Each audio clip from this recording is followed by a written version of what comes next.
အားလုံးပဲမင်္ဂလာပါမကငယ် knowledge channel ပြန်လည်ကြိုဆိုလိုက်ပါเนาะအခုတခါเนาะဒီ brother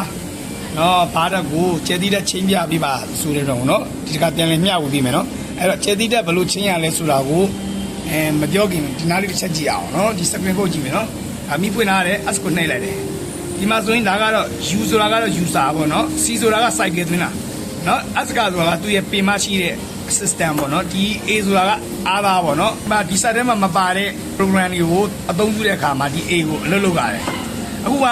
ကျက်သီးတက်ချိန်မဲ့ဆိုတဲ့တော့ကိုဒီအားသားကိုနှိပ်ရမှာပေါ့เนาะဒါမှမဟုတ်အားသားမှာအလုံးမလုပ်ဘူးအဲ့တော့အလုံးမလုပ်ဘူးဆိုရင်ဘာလုပ်မလဲဆိုတော့ညီသီးစတိမဆိုเนาะဖိုင်ရှိလို့မရအောင်အခွန်ကြီးပဲဖြစ်ကြမှာเนาะစတိအခွန်ကြီးတစ်ခုလို့မယ်เนาะနောက်တစ်ခုကဘာလုပ်မလဲဆိုတော့အမျိုးအစားတူတဲ့เนาะ KE430HS ဟောရင် BE430HS လေရတယ်เนาะအဲ့တော့အဲ့မျိုးတူ stack ကနေပြီးတော့သူ့ကိုcopy program ကူးရတာပေါ့ copy ကိုဘယ်လိုကူးလဲဆိုတာကိုလိုက်ကြည့်လိုက်အောင်เนาะအဲ့တော့စတိထိုးမယ်เนาะဒီမှာအရင်ဆုံးကြည့်မယ်เนาะဒီဒါကကျဲပြီးနှစ်ပေါက်အဲ့ဒါကိုသွားကြည့်မယ်เนาะဒီမှာကိုလိုချင်တဲ့စတိုင်းတစ်ခုကိုရွေးမယ်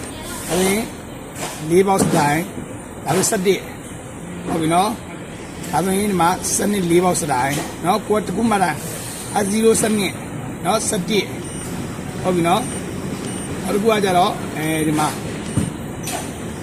ကိုရိုက်မဲ့စတိုင်းကိုရွေးပေါ့နော်ဒါဆိုရင်အခု006နော်စနစ်ရဲ့17ရဲ့006ကိုရွေးလိုက်မယ်နော်ဟိုကွက်မှတ်ထားလိုက်အရင်မှတ်ထားမှတ်ပြီးသွားပြီဆိုရင်ဒီရဲဝင်မယ်ပြီးရင် copy program ကိုရှာ copy program နဲ့ပြီးရင်ခုနက S001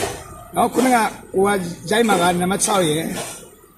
ခုနကကိုမှတ်ထားတာကနံပါတ်6ဒါကို1နဲ့မှာထည့်လိုက်မယ်เนาะအဲ့ဒါ okay ပေးမယ်6ပြည့်ရင်နောက်တစ်ခုကဘာလဲဆိုတော့17เนาะတို့မှတ်ထားတဲ့17ရွေးလိုက်တယ်ပြီးရင်ဒီမှာခုနက1နဲ့မှာထည့်ပြီးတဲ့အတွက်သူ့နံပါတ်2ထဲမှာထည့်လိုက်မယ်နံပါတ်2 okay ပေးမယ်ပြီးတော့နောက်တစ်ခုကဘာလဲစနစ်เนาะ S စနစ်စနစ်ကိုယူမယ်ပြီးရင်ခုနကနံပါတ်2ကထည့်ပြီးရဆိုတဲ့အတွက်သူ့နံပါတ်3ချိန်မယ်အဲ့တော့မလို့နံပါတ်3ကစနစ်ပြောရအောင်အဲ့တော့ okay နော်ပြီးရင်ညားလေးနဲ့ပြန်သွားဒါနဲ့တက်ရှာနော်နောက်တစ်ခါတက်ရှာဘာရှာမလဲကြည့်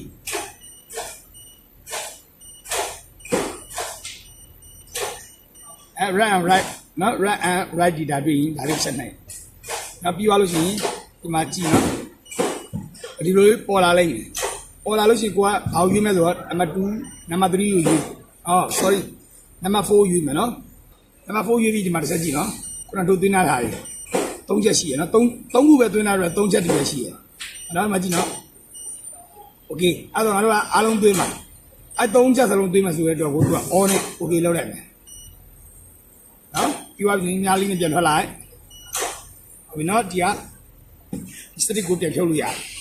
နော်စတိပြုတ်ပြရင်ချိန်မဲ့ဆက်မှာဘယ်လိုချိန်မလဲဆိုတစ်ချက်ပြန်ကြည့်မယ်နော်အခုက copy ကူးလာပြီနော် copy ကူးလာပြီဆိုတော့စတိကိုထည့်လိုက်မယ်နော်စတိကိုထည့်လိုက်မယ်ဒီတော့ထည့်လိုက်ပြီးသွားရင်ဒီစတိမုံလေးတစ်ချက်နှိပ်နော်စတိမုံလေးတစ်ချက်နှိပ်မယ်ပြီးပဲသွားမလဲဒါလေးနဲ့ရှာမယ်နော်ဘယ်ကိုရှာမလဲ run and write ဒီဒါလေးတွေ့နော် run and write ဒီဒါလေးတွေ့မယ်ဒါလေးတွေ့တာတစ်ချက်နှိပ်လိုက်နေပြီးသွားရင်ဘယ်ကိုရှာမလို့တစ်ချက်ကြည့်ဒီမှာနံပါတ်1 2 3ဟုတ်ပြီနော်3ကိုသွားမယ်နော်အဲ့တော့တို့ခုနကကူးလာခဲ့တဲ့ဟော copy ကဒီထဲမှာရှိပြီနော်အဲ့တော့တို့ကြည့်အောင်ရှိလားမရှိလားဆိုတာဒီများလေးနဲ့ကြည့်မယ်နော်အဲ့ဒါဝင်ရင်မှာ3ရှိရနော်ခုနတို့ကူးလာတာ3ခုလည်းကူးလာတာဟုတ်နော်တကယ်ကိုက5ခုလိုချင်တယ်ဆိုရင်5ခုကူးလို့ရတယ်4ခုဆိုရင်4ခုကူးလို့ရတယ်နော်ဒါဒီထဲမှာပေါ်နေလိမ့်မယ်3 2 1နော်အဲ့တော့တို့ကအကုန်လုံးဒီထဲထည့်လိုက်မယ်နော်3မျိုးထည့်မယ်ဆိုတော့ကိုသူ့ကိုအောပေးလိုက်တော့အောဆိုတော့ပြီးရင် okay ကိုတစ်ချက်နိုင်နော်ဒါဆိုရင်ညာပြန်ထွက်မယ်ဟုတ်ပြီနော်ဒါဆိုစတိကိုဆက်နှုတ်လို့ရတယ်နော်အဲ့တော့ကြည့်အောင်ခုနကဒီမှာ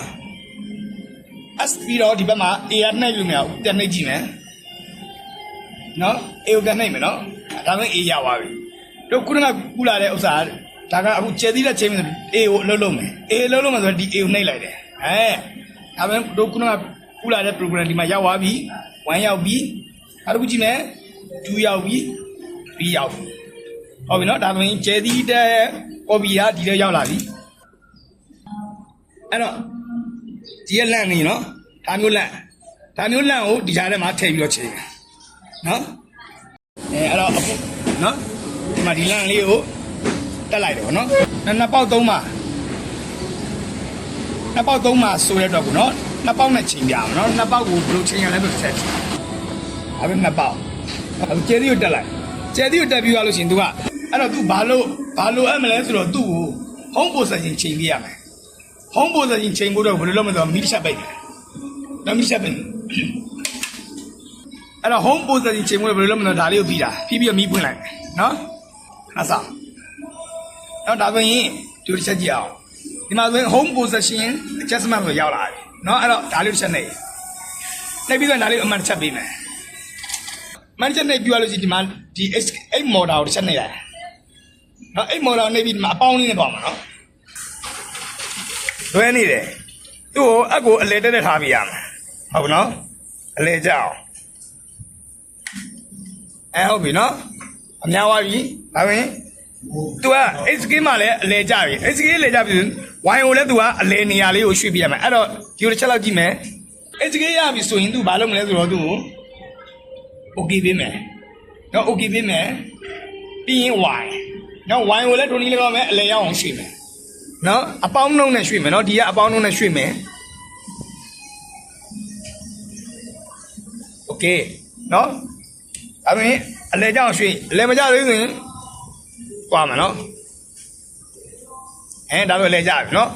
ဒါမျိုးအလဲကြပြီဆိုရင်သူ့ကို okay ချက်ပြလိုက်နော် okay ချက်ပြမယ်အဲ့တော့နောက်ပြီးမီလေးတစ်ချက်ပြလိုက်ဒီပြန်ပွင့်မယ်ဟုတ်ပြီနော်ဒါဆိုရင်ကောင်းနော်လက်အတူရှိချိန်ပြီးတော့သူ့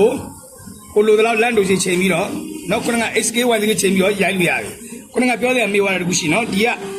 လက်လေးချိန်မယ်မှန်နေချိန်မယ်ပြီးတော့ဒီအောက်ကမှန်နေအဝိုင်းလေးကိုပါချိန်ပေးရနော်အခုကဒါကဘလို့ချိန်ရလဲဆိုတာကိုပြန်မျှဝေပေးတာဖြစ်တဲ့ ready man တွေဘာတွေကိုမချိန်ပြတော့နော်ဒါတွေကလွယ်လေးတစ်ခုချိန်လို့ရမယ်လို့ထင်တယ်နော်ဒါလေးတွေရှော့လိုက်မယ်အောက်ကမှန်နေကလေးဖြုတ်ပြီးတော့သူ့ရဲ့အတက်ပါတဲ့မှန်နေအဝိုင်းလေးကိုချိန်မယ်ဒီကကျဲသီးတဲ့ရဲ့မှန်နေလေးကိုချိန်မယ်နော်ဒါဆိုရင်ဒီ brother ရဲ့ဘာတော့ကိုကျဲသီးတက်ချိန်တာအဆင်ပြေမယ်လို့မျှော်လင့်နေနော်ကဲပြီးကျဲသီးတက်ကိုဘာတော့ချိန်မှဆိုရင်လည်းအခုဒီတိုင်းပဲချိန်လို့ရတယ်နော်အားလုံးပဲအဆင်ပြေကြပါသေးလား